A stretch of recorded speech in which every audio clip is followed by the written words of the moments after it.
DWIZ 882. Naririnig sa buong kapuluan sa pakikipagtulungan ng aming mga kapatid na himpilan. 89.3 DWIZ Dagupan, 94.3 DWIZ Palawan, 936 DWIZ Mimaropa. Kasama rin ang mga piling himpilan ng RPN Nationwide. Sinusuyod ng buong pwersa ng DWIC News at Public Affairs ang buong Kamaynilaan upang mayhatid ang mga latest na kaganapan. Mga balitang dapat ninyong malaman. Ito ang DWIC Balita. Mas todong pagbabalita. DWIC Balita.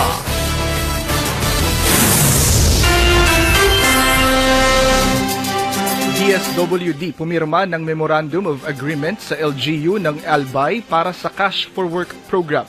Ang detalye mula kay Patrol 7, Jill Resonto. Ipinahayag ni DSWD Field Office 5 Region Director Arnel Garcia na pumirma ang kanilang tanggapan sa local government unit ng Albay para bigyan ng cash for work ang mga biktima ng Bulkang Mayon doon. At sinabi nitong opisyal na ang MOA ay sa pagitan ng DSWD, mga local government units ng probinsya ng Albay, cash for work para mag-participate sila sa mga disaster risk reduction and management project. Katulong ang DSWD. Ang cash for work ay isang short-term intervention na pinapadapat ng DSWD para bigyan ng temporary o pansamantalang employment ang mga distressed displaced individual bunga na rin ng kalamidad na nangyari ng Bulkang Mayon. At sa ilalim ng MOA, ang mga beneficiaries ay makaka-receive ng 290 pesos per day sa loob ng 10 araw para magsakatuparan ng mga hakbangin o tulong sa DSWD. May kaugnayan sa pagtagos pangailangan sa mga evacuation centers ng mga biktima ng Bulkang Mayon. Ito si Patrol 7, Giro sa nag-ulat para sa Didrasin, Pientong Lakas, Balitang siya. Salamat, Jill. Para sa karagdagang impormasyon at mas marami pang mga balita, bisitahin kami sa aming website, dwiz882am.com at sundan ang aming Twitter account at Facebook page, dwiz882. Magandang umaga, ako po si Jonathan Andal. Balitang kapakipakinabang sa mga mamamayan, inyong nalaman Sa DWIC Balita, maging updated sa mga balita. mas todong pagbabalita. DWIC Balita.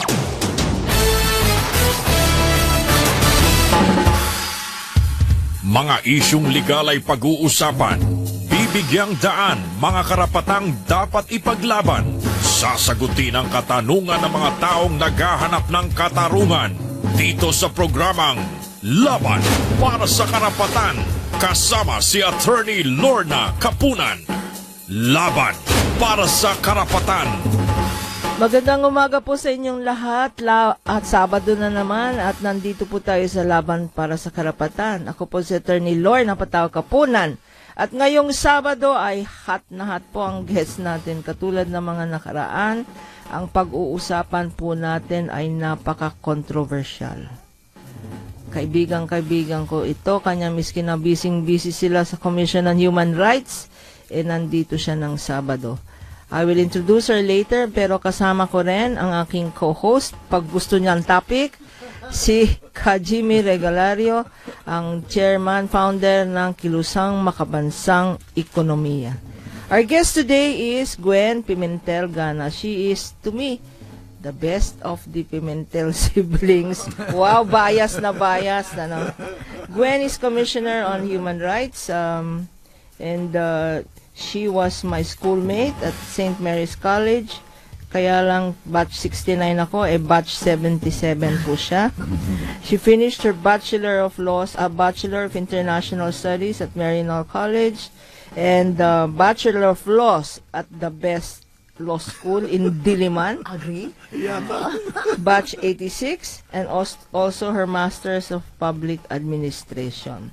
Just by way of background, she is the daughter of now, always in the limelight, Senator Nene Pimentel. I just learned here that he was jailed without trial 4 times. 4 times. Jailed 4 times when he was mayor. opposing the Marcos law regime. The mother is also very involved in all activities. She had to raise 6 children while Gwen's father was in jail. Lourdes Bing de la Liana Pimentel. And of course, her famous brother is Coco Pimentel. Wow. I understand that Commission on Human Rights, kamuntik na kayo ng abolish. But before we go into that, say hi, Gwen. Okay, hi Lorna. Good morning po, Lorna at Ka Jimmy. Magandang umaga sa lahat po ng tagapakinig dito sa programa ni Lorna. Napaka-famous na programa. Maraming nakikinig dito kasi maraming natututunan talaga sa kanilang mga karapatan. Ay, maraming salamat po dito tayo sa DWIC eh. Hindi po tayo fake news dito. Hindi rin tayo. Kasi meron, sabi nga nila, yung hot topic eh, merong information, merong disinformation, at merong misinformation. Oh, nako. Eh, dito tayo information lang. Okay. So, the Commission on Human Rights, no, is a constitutional commission. Yes. Yes, it is. And as most of us would know probably, it was created in the 1987 Constitution. It's an offshoot of yung martial law, no? So, nagkaroon tayo ng komisyon na ito'y may term na binibigay sa mga commissioner. So, hindi independent po ito, is an independent body, and therefore, hindi lang pwede itong alisin ng kahit na kanino, or even the presidente or even Congress cannot abolish the Commission on Human Rights. It has to be done through constitutional Amendment. change. Amendment. Nako, pag sinabi mong constitutional amendment, nagbibigay ka ng mga ideas, ha? Gustong magpalit ng constitution, baka sa next constitution, abolish na kayo. Ay, naku, sana naman hindi. Not for us, but para sa mga taong bayan. Kasi maganda po na meron tayong Commission on Human Rights na ipaglalaban yung ating karapatan. Parang katuwang dito sa programa ni Lorna, ipaglaban Ay, ng tama. karapatan. Oo. So, nung SONA ng ating presidente, his first SONA on July 24, 2017, ang sinabi niya is, the Commission on Human Rights is better abolished. Quote and quote. At sinundan ito ng budget sa House noong September 12, 2017, when it voted by a vote of 119 versus 32. 32 lang ang 32 lang ang kaibigan nyo sa Congress. To give 1,000 budget for the entire year of 2018. Effectively, a 1,000 budget would abolish yun, no? Siyempre Okay. kasi hindi naman namin magagawa na yung mga mandato namin according to the Constitution. Pero parang yung time na yon, sa tingin ko maganda din nangyari yun eh.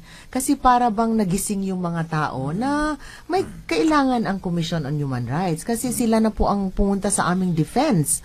Hindi naman namin pwedeng, kahit na ano siguro ang plead namin sa Kongreso kung hindi naman sila makikinig. Pero dahil sa hindi lang kami ang nagsalita, kundi ang taong bayan, mukha yatang nagising.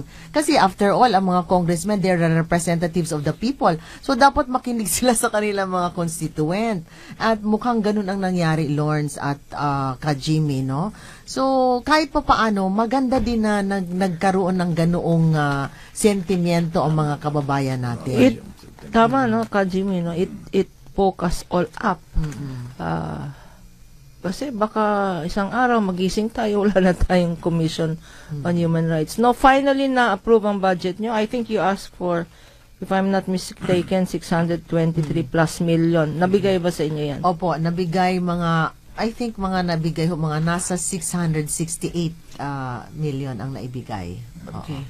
So mukhang yung aming mga essential na mga katungkulan, mga gawain, mukha namang funded, no? So for this year, we are able to do what is our mandate and expected of Okay. us. Buti naman mag-segue tayo. Ano ba talaga ang mandate ng Commission on Human Rights? Because kuminsan, alam mo, kuminsan hindi natin maaalis na although we say that the Commission on Rights is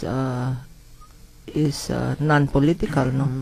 It cannot help because of its mandate to its primary function, I understand, is investigating human rights violation involving civil and political rights, no? So necessarily may kasamang politics yan, no? Although whether you are red, white, blue, yellow, or green, blind naman ang Commission on Human Rights Oo. to who is entitled to protection. Yes, katulad nga ng sinabi mo, Attorney Lorna, talagang ang Commission on Human Rights, we are an independent body, no? So, dapat maging objective kami sa lahat ng pagsusuri sa aming mga investigasyon. So, katulad ng sinabi mo, nasa ano ka ba, red or blue or whatever color you are, wala kaming pinapanigan kung hindi ang katotohanan. So, isa sa aming mga mandato ay mag-imbestiga nga sa sinabi mo violation of human rights sa civil and political rights. Pero sa ngayon lang, hindi lang ho limited doon. Meron tayong economic, social and cultural rights kung saan tinitignan din namin kung may violations dito.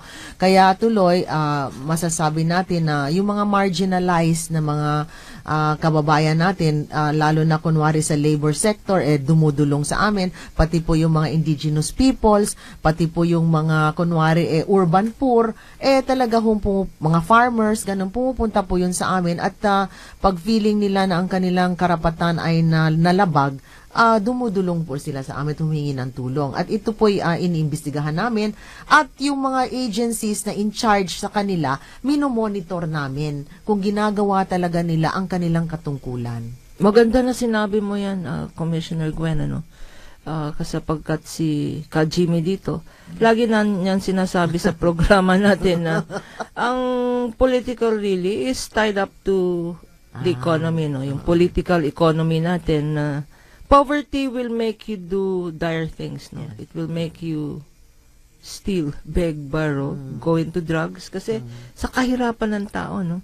Kajimi, parang yun ang favorite segue mo. Hindi, una, yung punto na yung Human Rights Commission ay produkto ng isang yugto ng kasaysayan, no? Na pagkagaling dun sa martial law na sobra-sobra yung violations na ginawa sa karapatang pantao. Kaya ito ay itinayo at maging tagabantay ng karapatan ng tao, no? Ngayon, maganda yung isang natutunan ko ngayon, yung pati economic rights ng tao ay dapat pinakikialaman ng Human Rights Commission.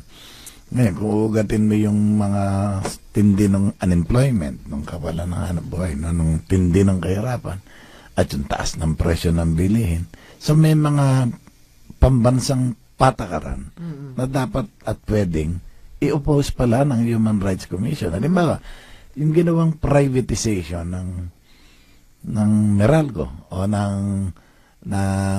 Miscor ay itong transmission, no? O itong generation ng electricity, 3 industries within one power industry na nag-shoot up nung napakataas na presyo ng kuryente. One of the poorest countries in the world paying for the most exorbitant cost of electricity na nagpapahirap dun sa tao na nagyuyurak ng karapatan ng lahat.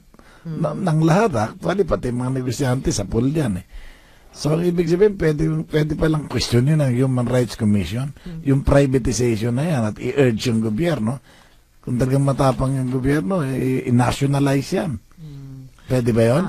Jimmy, ang ano natin dyan, ang aming role dito, ang mandato, meron tayong sinasabi na duty bearers at saka rights holders in society sa human rights lingo. Ang duty bearers po ay yung mga agencies of government. The government itself and their agencies. Ang duty bearers tayo, itong ating yung mga in charge citizen, ng delivery of services. Yes, so, they are ang duty tawag bearers. doon, duty bearers. Yes, they are so, mga the state is agencies a duty of bearer. government. Yes, bearer. the state Parang itself. DSW, Yes. mga ganyan. Yung agrarian reform, yes. mga ganyan.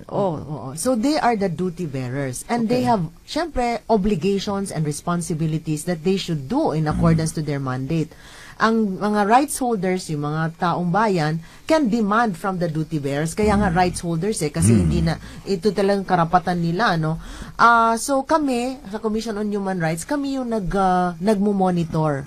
Para kami kung ano ba, guardian angel, ginagawa mo ba yan? Kung hindi mo ginagawa, rini-remind ka namin. So kunwari dun sa situation ninyo, sino ang agency na in charge? Ginagawa ba niya? Rini-regulate ba niya? O ano? So titignan ho namin yon. Pwede namin silang tignan.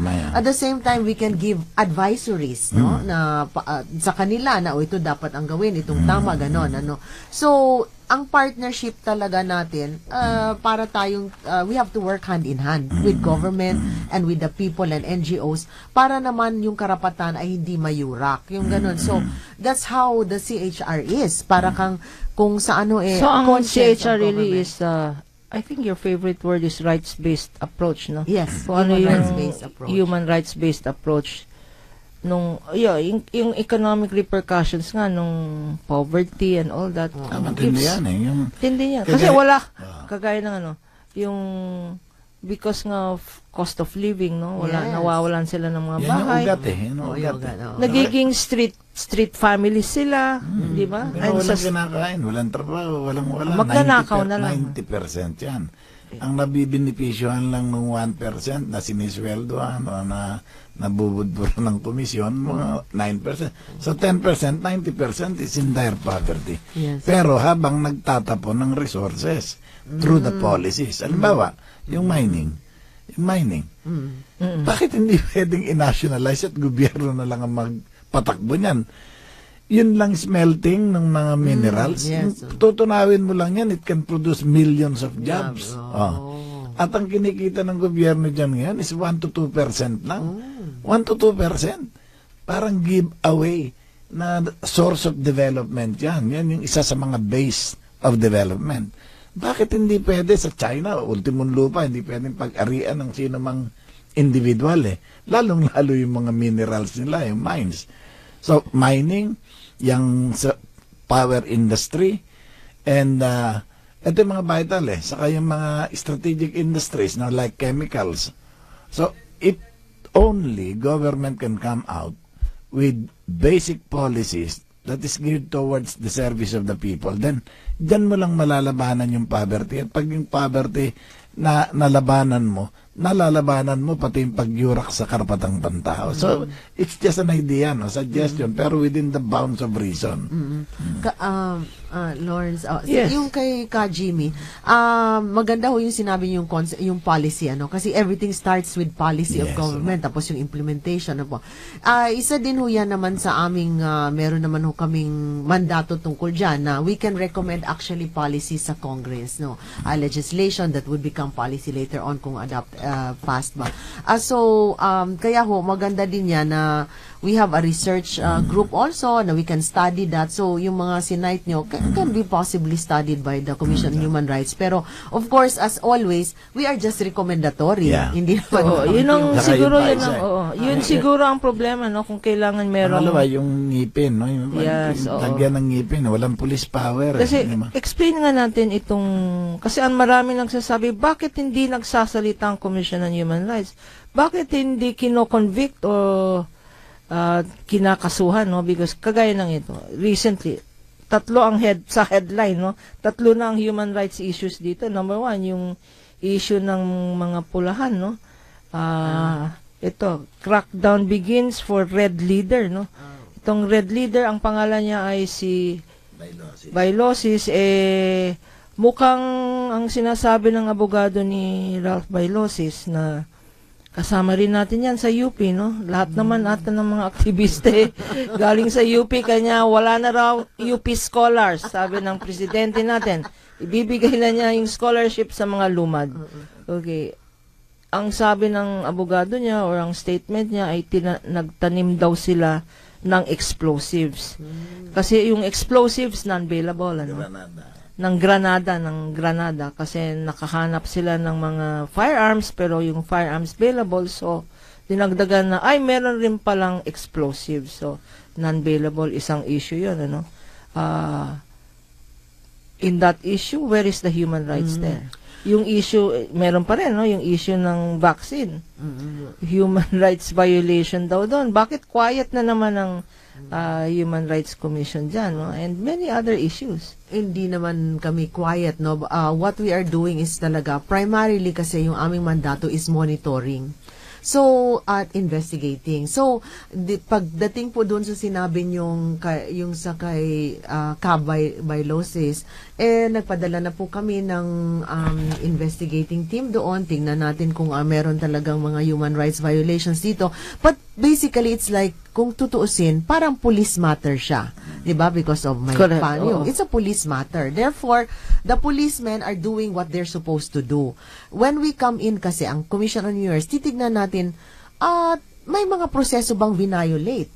At kung talagang totoo na, sa sarili naming investigasyon, kung talagang planted ba yon or talagang merong ganon. So, tinitignan din natin how due process will work. Basically. So, ngayon, hinuli sila, syempre, charges should be filed against them within the time frame ba? Tama ba ang proseso? So, lahat ho yan minamanmanan. So, monitoring tayo dyan. Monitoring tayo dyan because merong primary agency ang in charge, which is the police, So, we will see, are you violating any human rights with the processes that you're actually implementing, yung mga ganon. Or paghuli kay Rafi, meron bang ginawang paglabag doon sa kanyang karapatan? Ngayon, nasa kulungan siya. Maganda ba ang trato o linalabagan ba ang linalamang, Bisaya kasi. Are they violating nasa news.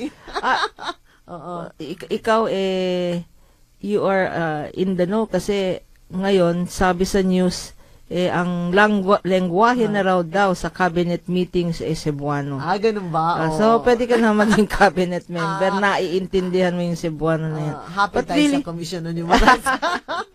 Speaking about the Commission on Human Rights, no? Like, for instance, yung monitoring function. Shouldn't it be more than monitoring? Kagaya ng tokhang. Sa tokhang violations. And thank you, no? 2 beses ko na ginest ang mga kasama mo sa Commission on Human Rights. Thank you, Lalo Lord. na si paborito ng presidente, si chairman natin. Parang feeling niya violated rin yung human rights niya kasi favorite siya ng presidente. But talking about the tokhang, for instance, again, yung sentiment ng mga tao, bakit ang daming pinapatay without due process? Narinig ba natin ang boses ng Commission on Human Rights? Oo. Kasi nga, tama, thank you for that question kasi siguro dapat malaman din ng ating mga kababayan na hindi naman kasi kami yung first responder sa ganito. Ang pulis, syempre, no? Ang ating tinitignan, nung hinuli ba itong taong to, kunwari, example, at namatay siya sa kustodiya ng pulis, tinitignan natin ito because hindi naman yun ang natural course of things na should happen. Meaning to say, hindi ba na sa ating batas, pag nahuli ka ng pulis, dapat no harm will come to you. You have to go through the whole process of the judicial system. Kung i-charge ka, pupunta ka na ngayon, i-inquest ka, etc. Then punta ka sa korte, i-charge ka, yun. So you're supposed to follow that rule of law and the judicial process. Pero kung namatay ka habang hinahawakan ka ng pulis, dapat titignan talaga yan ng human rights kung meron bang violation dun sa right nung supposedly suspect or accused, So, yung mga ganon, akala ng mga tao ngayon, kinakampihan namin yung suspect or yung accused. Hindi. Ang ating tinitignan is, ang human rights ba, your right to life, has been violated. Therefore, the Commission should step in and see na talagang ito'y nangyari because totoo bang nanglaban ka or hindi. So, kung hindi, yung dapat pumatay sa'yo ay managot. Yun ang ginagawa ng human rights. Ang problema dyan syempre, nobody will argue with that position, no? But ang position ng presidente at those around him, na law enforcers, lalo na yung PDEA na yan, at PNP, may human rights rin naman sila. Why is there a presumption of guilt pag may natokhang, ang presumption natin nag-violate ng due process? ang pulis, no? So wala namang presumption doon. As a matter of fact, ang presumption is presumption in the regular performance of their duties. Yun ang presumption talaga na sinusunod natin. But then, the burden of proof is on them to show na hindi naman ng laban, that they did what they were supposed to do in the regular performance of their duty. But they should also understand na in the regular performance of their duties, meron silang operation manual na sinusunod na dapat hindi mamatay yung taong yun na nasa custody meron bang nila. operation manual? Yun ang hindi natin alam. At saka ang operation manual ho nila, human rights based. Because matagal na, not for anything, in fairness with the police, matagal na ho silang nagkaroon ng kaugnayan with the Commission on Human Rights. So when they develop their operations manual, talagang naka-ingrain na dun yung human rights based approach to policing. So nag-training rin ba ang commission? Do you train our police on human rights? Meron continuing ang Ngayon nga, maganda naman ang ating relationship with the Human Rights Affairs Office ng PNP, yung HRAW nila with General Siervo there. Nag-usap-usap naman ho at continuous ang kanilang police training on human rights-based approach policing. So kung sundin lang ho nila yung manual nila, I don't think magkakaroon ng problema. Kaya lang yun. Malaking kung yun. Ang laki-laking kung. Malaking kung yung kung sunod. Alam ba nila na may manual sila? And is this open? Maybe it's something that should be told to all of us, no? Kasi yun ang basihan ng complaint dapat. Ang problema dyan, the reality is, sa mga ginigest namin dito, na pamilya ng mga victims, talagang ayaw nilang magbigay ng testimony. Kanya naintindihan natin, mahirap ang trabaho ng human rights because no member of the family will testify. Baka sila yung sunod na itokhang, no? Ka Jimmy, no? Mahirap yun, ano? Hindi, ang isang tingin ko sana, no? Puro may salitang sana yung nasa isip ko eh. Sana tsaka kung. Hindi, yung parang imposible agad eh. Pag mabigyan ng ngipin yung Human Rights Commission ba na magkaroon ng police power, no, na mag-prosecute na ba if there are kasi nakagear diyan towards the direction of those who are wielding power eh. Kaya hindi kasi tinatanong ng mga may kapangyarihan, bakit pag namatay yung sundalo sa ba't walang nagsasalita ng human rights? Yun na nga ang kasi yung kung sino yung may kapangyarihan, siyempre yun ang babantayan. Yung taong walang kapangyarihan na helpless, para sa kanya yung Human Rights Commission. At saka kay Jimmy, katulad ng sinabi mo, kunwari may namatay na military, ganun po tinitignan po namin ano ba ang ginagawa ng military mismo to address that. Diba? Meron ba silang investigasyon? Meron bang sila? Once na yung first responder agency, kunwari, ikaw in charge dyan sa DOH, yung health, ganyan-ganyan. Ang amin nung role is that titignan namin kung ginagawa mo ang dapat mong gawin. Tama ba yung pag-imbestiga mo? Iniimbestigahan mo na ba? But yung proseso na ginagawa nila to address the problem. Kasi kami yung, as you said nga, para bang guardian angel, conscience of government. Saka yung, in a situation of war, di ba, may IHL naman. Yung International Humanitarian Law. Pero yung human rights, basically, to protect the citizens' rights. Di ba? Tama mo kayo. Actually, kasi duty bearer sila. Duty bearer. So, meron silang obligasyon talaga. Kami, ang atin, mandated din kami actually to protect the marginalized, as you were saying. Yun. Give them the services, the protection, and the legal services that they need. Now, my question is there a possibility that the Human Rights Commission can request a congressman or a senator to sponsor a bill or an amendment? Is there a need for an amendment to the Constitution in changing? Kasi ang ibang mandato, investigative ang mandato, hindi... Investigative After having investigated, hindi prosecutorial, no? Hindi naman kayo... Walang prosecutorial power meron nga dalawang schools of thought diyan Ang iba gusto nila na ang mga national, because we are National Human Rights Institutes, NHRI. May mga network po yun, mga iba-ibang countries, meron silang NHRIs. Ang iba po, they have prosecutorial, well, pero very few of them are, and others they don't. Kasi iba sabi nila hindi na natin kailangan yan kasi supposed to be you're above the fray and you're para bang nagmo-monitor lang, and those who have prosecutorial powers are those who are supposed to implement what we recommend. Kasi mag-o-overlap nga. Mag-o-overlap na. Ang sa atin naman, we help in the build-up of cases, actually, Lawrence. So, Do you allow yourselves to be witnesses? Pwede ba kayo maging witness? Oo. Kunyari, merong parent ng victim sa Tokhang or dyan sa Dengbak siya, no, na pumunta sa inyo at nagbigay ng testimony. Can the Commission on Human Rights give testimony in court? Well, normally, sa mga ganyan, no, what we do is that we assist them in the build-up of cases. So, tutulungan po namin sila na iimbestigahan namin. Or gagawa ng affidavit. Gagawa ng affidavit, mga ganun-ganun. Lahat yon natutulungan namin sila. Tapos, hanggang po sa ifa-file yung case, sinasamahan namin doon, yung ganon, kung sa fiscal ba or ano. So, parang we hold their hands on that level. Pero pagdating na sa prosecution at pag-uswag ng kaso sa korte, iba na ho, hindi na namin ang aming pagdating sa ganon, minomonitor na namin. 11:33 na po, counting station ID. After that, pag-uusapan po natin ang human rights reputation ng bansa natin. Laban para sa karapatan, kasama si Attorney Lorna Kapunan. Patuloy na naglilingkod sa bayan. Mas todong pagbabalita. Mas todong pagseserbisyo publiko. Ito ang DWIZ 882. Mas todong lakas. Mas pinakikinggan ng buong bansa. DWIZ 882.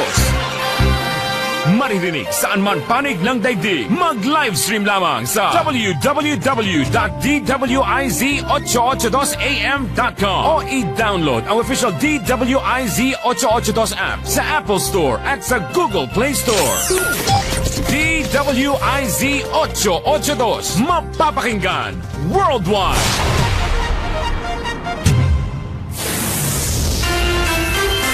Sinusuyod ng buong pwersa ng DWIC News at Public Affairs ang buong Kamaynilaan Upang maihatid ang mga latest na kaganapan. mga balitang dapat ninyong malaman. Ito ang DWIZ Balita. Mas todong pagbabalita. DWIZ Balita.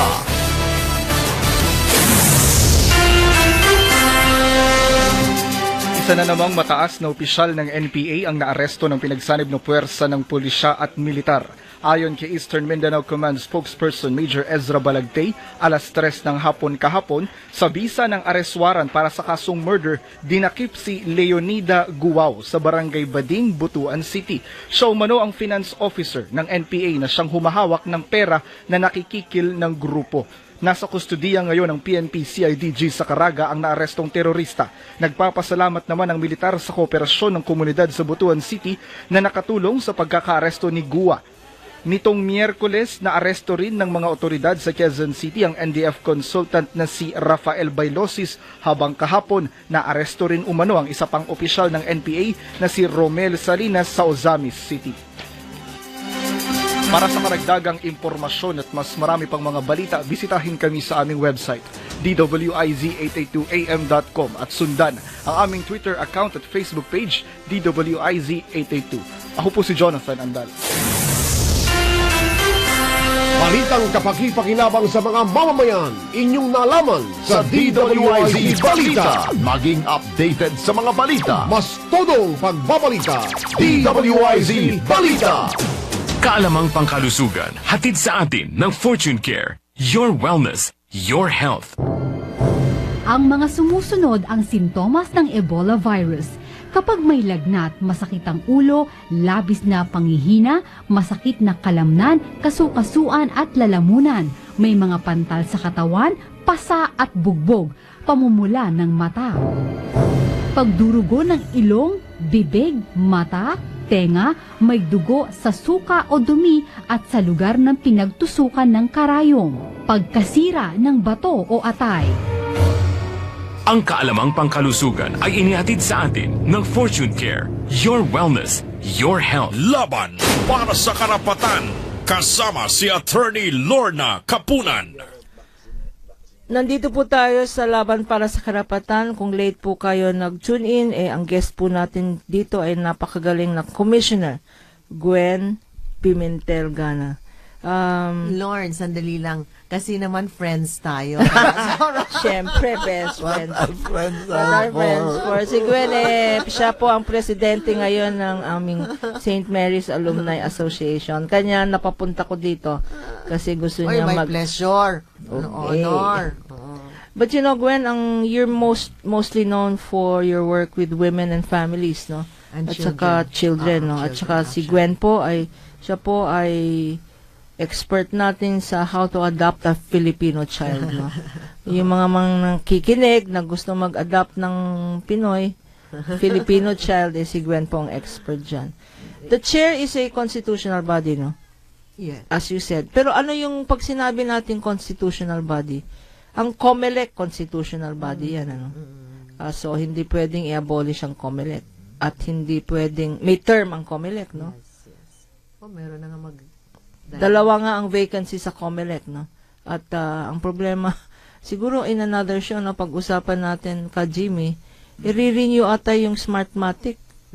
Or bibilin ata yung issue yan, ano? May pending plunder issue ako sa Smartmatic, but that's topic for another show. So, COMELEC is a constitutional commission, the COA, and the CSC. The Civil Service Commission, the yes. Commission on Human Rights, and of course, the Ombudsman. Yes. Okay, which makes me segue to the issue of the Ombudsman. Can the Deputy Ombudsman be preventively suspended by the executive branch or by the President?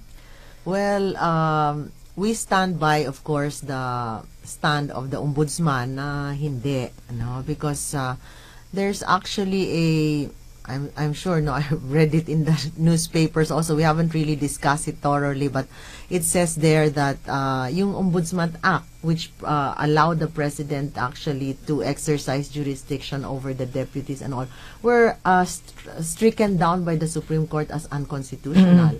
So, in effect, that should be what should be prevailing now in terms of dealing with the suspension of the Deputy Ombudsman. So, ang position ng ating Solicitor General, si kaibigan natin Joe Calida, na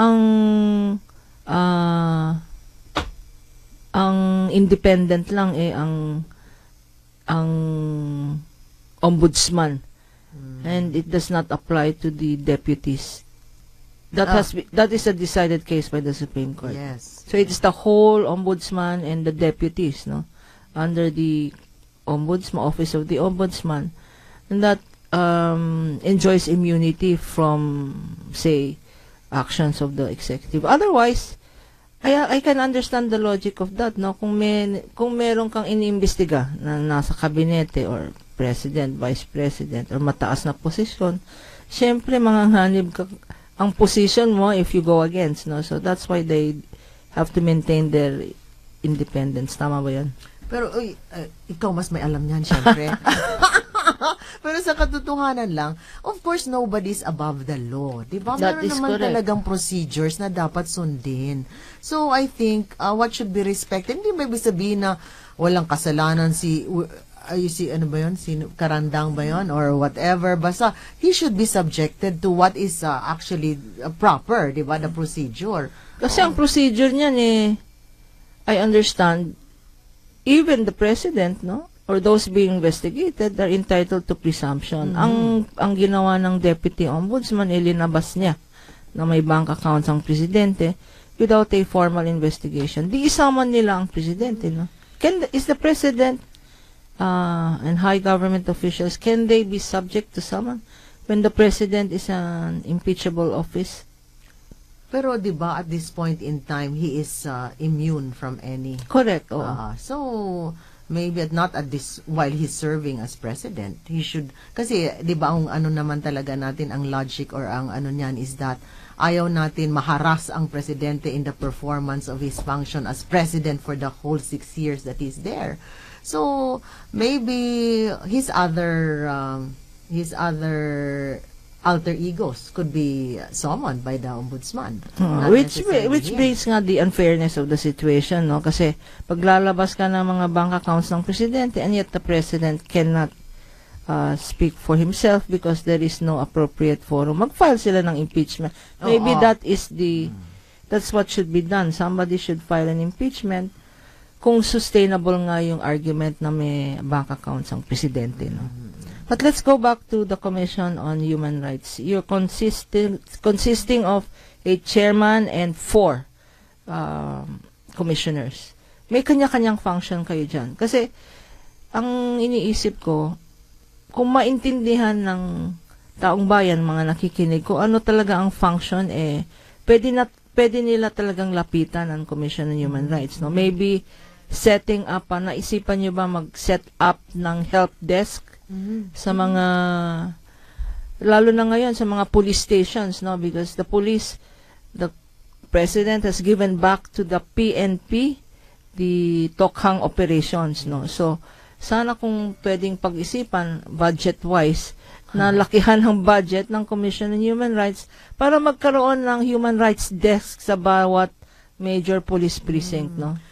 I think merong usap-usapan na gano'n, but ang human rights desk sa police stations are going to be manned by human rights police officers. So dapat siguro they should hindi taon ng hindi taon ng human rights. People who are police officers who are trained by you, yung mga training nyo. Because they have Human Maganda Rights yun. Affairs Office, HRAW, PNP HRAW. So, maybe, ang maganda doon is patibayin or bigyan pa ng mas maraming resources ang Human Rights Affairs Office. Kasi sila yung nangangailangan. Because sila yung dapat magtao sa kanilang mga stasyon at magkaroon sila ng Human Rights Police Officer of the Day or whatever it is. Dapat nga, yung ang tingin ko yung mga internal affairs as a committee by a law enforcement agency must include one representative from the Human Rights Commission. Dapat lagi may representative. For the internal affairs to be guided about human rights and protection. Do you have enough personnel? Parang kulang ata kayo ng tao. Oo nga. Actually, sa ngayon, we are present in regional offices in all the regions. No, we are present, except of course for ARM because they have a regional human rights commission. But we work closely with So them. all We still have regions. monitor Ilan bang over regions them. natin? Mga ano ba yan? 9, You have 13. 13. You have human rights regional offices. Yes, we have. Na pwedeng puntahan ng mga. Yes. Oo. Kaya ako nabanggit yung internal affairs. Kasi yung one of the most effective unit ng law enforcement sa US as well as in Europe, yung internal affairs. They don't go in cahoot with their fellow uniformed men. No? Pangalawa, they're guided strongly by human rights principles. Yan. I just don't know kung merong human rights individual na continuing lesson ang ibinibigay dun sa mga internet. So ang think ko, it's a good suggestion that the PNP or the NBI or the whatever law enforcement agency it is must include a human rights commission representative to guide them on the observance of human rights. Para nasisigurong maganda yung performance din ng law enforcement. Jimmy, sa structure ngayon ng PNP, meron silang yung nabanggit mo nga internal affairs services. Yun ganun. What is internal affairs services? They're the ones anong function yan? Oo, they-investigate yung Internally. mga pulis na nakapatay. Yung sila talagang in charge disciplining the police internally. Diyan sila nagpa-file ng recommendation to fire or to suspend. However, ang intindi So ko... kung kunyari ako nanay, yung anak ko na biktima, innocent siya ng tokhang, I can go to that internal and complain about the police officer? Well, actually, Hindi. dapat ang mandato nila automatic. Once na Automatic na-fire, nakabaril ka, automatic iniimbestigahan ka na ng Internal Affairs Office.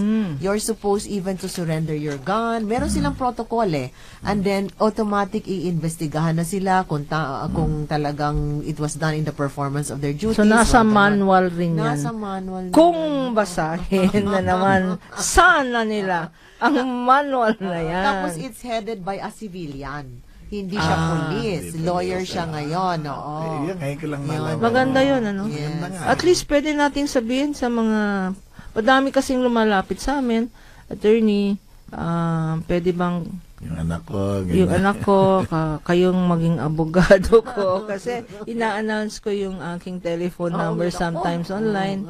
I get calls or sa Facebook Messenger ko. Very approachable ka naman kasi, Lorne. So, Ang mahirap there is only one me and one law firm, no? but we're thankful for that. Maybe also ang suggestion ko yung mga legal aid, no? Kagaya ng Integrated Bar of the Philippines, dapat kasama nyo yan sa Commission on Human Rights, lalo na yung mga legal aid services. Yung UP Wilosi, Yes. yung Philippine Bar Association, maybe there should be some memorandum of agreement with the Commission on Human Rights, lalo na mga kaibigan naman lahat natin yan. I'd just like to, before we end, no? Malapit na. He doesn't want his name mentioned. Please, no need to mention my name. Good morning, Madam Attorney Lorna, ka Jimmy. Analyzed and said it well. Siguro, kamag-anak mo to. Basic services like power, Usual communication. comment naman yan, di ba, every week? Basic services like power, communication, and water services and basic industries should be nationalized or public cooperative owned, not owned by oligarchs and foreigners. Lest this kulelat nation of lower class citizen is perpetuated. Still, thank you. Nice discussions with your very informative guest today. Oh, thank you Yun, naman sa iyong listener. Oo nga. Pero, Attorney Lorna, yes, we have entered into MOAs with our civil society partners, mga law, mga volunteer lawyers, madami. As you said, yung IBP, we just signed a memorandum of Maganda yan. agreement. So, Yes. kung meron pumunta sa inyo mag-complain, you refer them to the IBP. Lalo na kung, kunwari, we did our part already na case build-up, tapos kailangan nila ng pro bono lawyer. We have para bang roster of lawyers na organizations, na alternative law groups, yung mga ganyan. Willow Sea even. We have a MOA with Willow Sea, UP Willow Sea. We have a MOA with IBP. We have a MOA with Mabini. Yung mga ganyang mga talagang mga committed lawyers, you know. Isa pang suggestion, I think, yung encouraging yung citizenry na to be brave enough to document whatever human rights violation they could see in their day-to-day life and then directly report it to the Human Rights Commission. Napakaganda So, po yun. it must be Pwede a mass, bang, pwede bang, it must be done in a mass movement way at with the Human Rights Commission announcing it to the public. O yan, yung mga pwede naman humingi siguro ng extra time yan sa mga sinihan, TV. Magandang idea. Pag may nakita kayong Yes, violation, that's a very good idea. kunan nyo ng video, ipadala nyo sa amin at panindigan ninyo, action na namin. Yan. Maganda. Ang ano natin is that napakaganda nun kasi kahit na, as you said, hub ang Commission on Human Rights na i-report nila, we can refer it to the proper agencies who can act on it. Yung mga ganun pwede, di ba? Kasi ang nakikita lang natin na ginagastusan ng gobyerno yung anti-piracy, no? Yung pag nanood tayo ng sine, yun nga ang pumasok sa isip ko, bakit ito ginagastusan yung anti-piracy.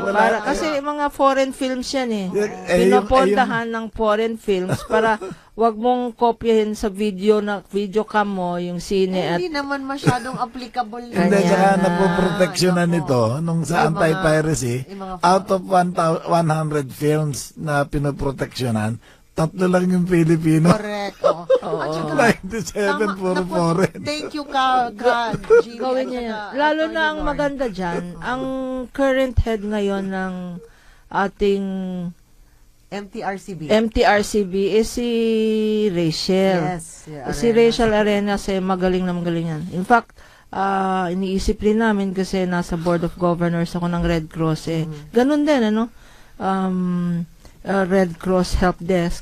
I-announce sa movie house pag disaster, etc. Ganun dapat ang Commission ng Human Rights. Thank you so much for that input kasi sa totohanan lang, meron kaming MOA with MTRCB. Yun, meron. We just signed it siguro mga a month or so ago. No, ang tawag nun, renew yung aming partnership. Kasi last time, yung sino pa ba yun? Si Toto Villarreal pa si yung, Toto, yung head. Meron kaming MOA. Ngayon, nag-sign kami uli with sana, Rachel. But that could be a very good project. Sabihin mo kay Rachel. Kasi pwedeng sabihin ni Chairman Rachel dyan, sa mga sinihan, hoy, pag hindi nyo linabas yan, ay hindi namin i-approve. Yung inyong rating, sasabihin namin hindi pwedeng ipalabas yan. Kanya, palabas nyo yung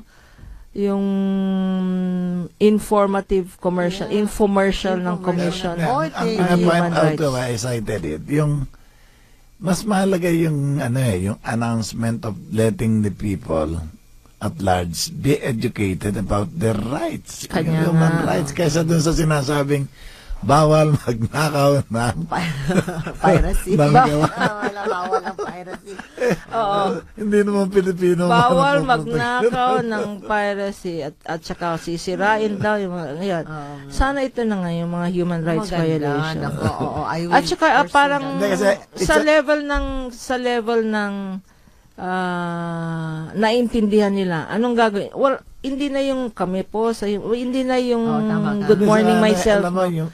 What to do in case. Number 1, pumunta sa ganyan. In process. Bibigyan kayo ng abogado para investigahin, re-refer kayo sa ganyan. Kaya ko nabanggit yun, nung ginawang 1,000 yung budget nila, there was an uproar from the public. Yes, there was. Ibig sabihin, conscious na yung public about the role of the Human Rights Commission. It should have been followed up, and I think the best follow-up and follow-through, ito, yung announcement and educating the people about the duties and responsibilities of the Human Rights Commission and their rights and what is to be done if in case they feel that their human rights are violated. Meron kami dyan sa aming mga website, etc. At saka yung mga seminars, trainings. But what you're saying is maganda because it's really for the public. Saka ang tao hindi nagbubukas ng website, hindi nagbabasa. Pero pagkatapos ng sine, nakita nilang may nakikinig yun. Correct. Hindi lang sa sine, ganun din. Kasi kasama sa MTR-SRB ang TV. Okay. Sama mo sa TV. Maganda yan. We will pursue that. Thank you for the idea with the Rachel. Chairman Rachel, pag nakikinig ka, sorry, kinumit na kita. Anyway, kaibigan naman ta. Yan, magandang idea yan. No? Maganda. Tanungin ko lang, no, kasi marami rin nagsasabi na ang role ng Commission on Human Rights parang kinuha na ng PAW. si Pao Persida na siguro 10 times a day siya umiiyak sa radyo at sa TV dahil sa Dengvac siya na yan. What is the role of PAW, yung Public Assistance Office, vis-a-vis the Commission on Human Rights? Well, supposed to be, PAW is also an agency where we can refer people who, marginalized people, siyempre indigents, diba yung mga ganun, na nangangailangan actually ng legal representation. So, nagagamit nyo rin ng PAW, nagre-refer kayo ng kaso? Yes, nagagamit na. At noon, nagkaroon kami ng MOA at partnership, no? Pero ngayon, I think we really have to re-establish the relationship. Like, example, meron silang forensic office. Oo, bakit meron silang? Kasi nga, kailangan daw nila yung forensic office, etc. So, kami ngayon, meron kaming forensic office also. Oo. Kasi it's part of our investigative duties, no? So, ang panawagan namin sa PAW, they should parang be open in terms of sharing of information. That is correct. Kasi naman, ang hinahabol naman natin, lalo na dito sa Dengvac siya, is actually ang katotohanan lang naman, di ba? So, meron sila supposed to be ang unang nakakuha ng mga pag-examine nung mga bodies ng mga bata, di dapat naman i-share naman nila yung sa other agencies na also will have that mandate of investigation. Hindi kasi ang problema yata, kanina napakinggan ko si Susie Pineda Mercado, si sa doctor, no? Yeah.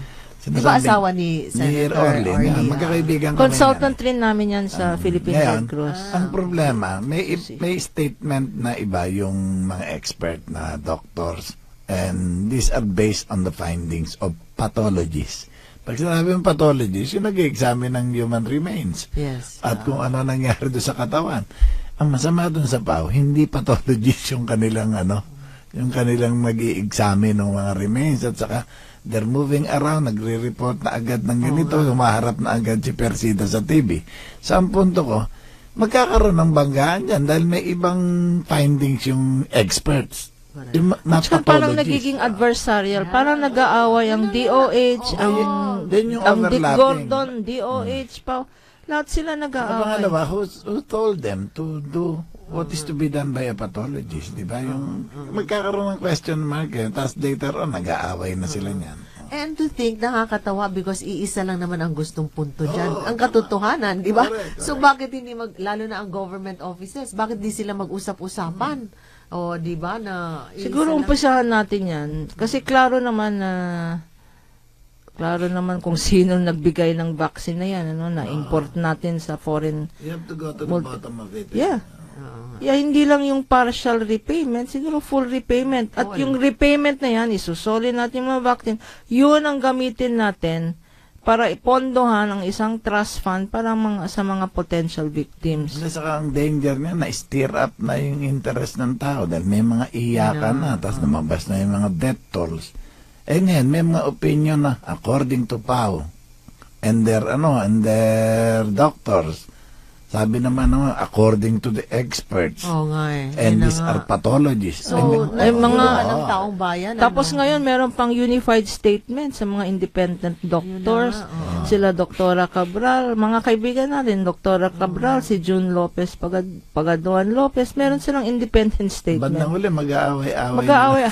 Nako, yun na. At sino ang panalo dito? Oo nga. Sino nga? Ayun, nagbigay ng vaccine kasi mag-aaway tayo. Pero habang wala pa doon ang issue Si Attorney Lorna, pareho kayo ng isip ni Senate President Coco Pimentel kasi sabi niya, i-refund ang buo. Tama. Balik ang buong hindi lang yung hindi nagastos, yung mga ganun. What about the deaths? Human rights dapat. Talaga. Yung mga bata yan. Naku, bakit mo naman I don't wanna use experiment, pero ang ibig ko sabihin, bakit why take the risk? Diba? Ang susunod na tanong doon, Gwen, kaninang report ang tama? Oo, yun na nga.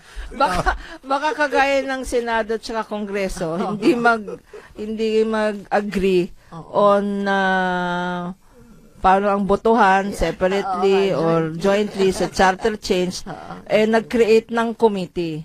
Ang problema sa bayan natin, pag hindi nag-agree, nag-create ng committee. Baka meron na namang committee to reconcile all these different views. Pero, ayun na nga,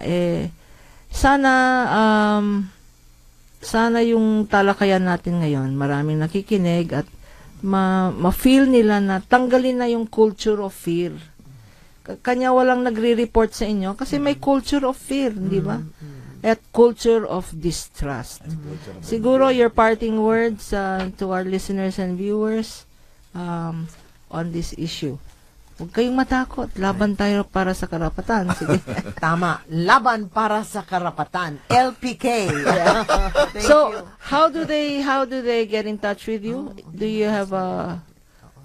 Oh, well, they can call us at... hotline ba ito, Commissioner? Ito na lang sa office ko kasi wala dito yung hotline, pero 927-0467 927-0467, at they can visit the website www.chr.gov.ph. Ka Jimmy, maraming salamat. Meron kang parting words? Maraming salamat, Attorney Gwen Pimentel Cana, Commissioner Human Rights Commission. So, kung pwede po kayong kung meron po kayong concerns or meron kayong complaints, please call 927-0647 at sasagutin kayo ng ating magaling na commissioner on human rights. Maraming salamat, Commissioner Gwen, Thank you. Pimentel Gana. Ito po si Attorney Lorna Patao Kapunan, Laban para sa Karapatan. Susunod na po si Ma'am Selly at si Sir Raul. Have a good weekend. Sumainyo ang programang Laban para sa Karapatan hanggang sa